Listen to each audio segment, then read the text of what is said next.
સૌથી પહેલા જ વાત કરી, શેવાળ ખાઈ પણ શકાય, રાઈટ? સૌથી મોટું ચેલેન્જ આ જ છે. શેવાળ ખાઈ શકાય? ઓફકોર્સ શેવાળ ખાઈ શકાય.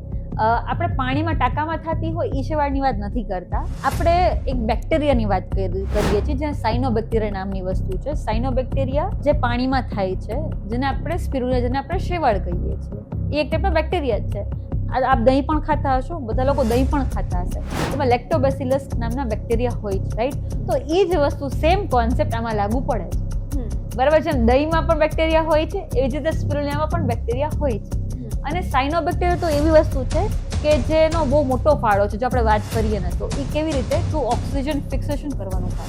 જ્યારે અર્થ બનતી હતી, પૃથ્વી જ્યારે એન્વાયરમેન્ટ બનતું હતું, તો ઓક્સિજન ડિપોઝિટ જે કર્યું ને, સાયનોબેક્ટેરિયાએ કર્યું છે. કારણ કે આપણે એમ કહી શકીએ, જે લાઈફનું ફોર્મ જ્યારે બનતા હતા, ત્યારે ઘણી બધી સ્પિરુલિના ગ્રો થઈ હતી, ફોટોસિન્થેસિસ પ્રોસેસ થઈ હતી, અને એ સ્પિરુલિનામાંથી ઓક્સિજન રિલીઝ થયું, જેના કારણે પૃથ્વી ઉપર ઓક્સિજન બન્યું હતું, ઓક્સિજનનું લેયર થયું. આપણે જે અત્યારે ઓક્સિજન જેના કારણે લઈએ છીએ, સ્પિરુલિના સાયનોબેક્ટેરિયા જ એ બેઝ આપણે કહી શકીએ છીએ.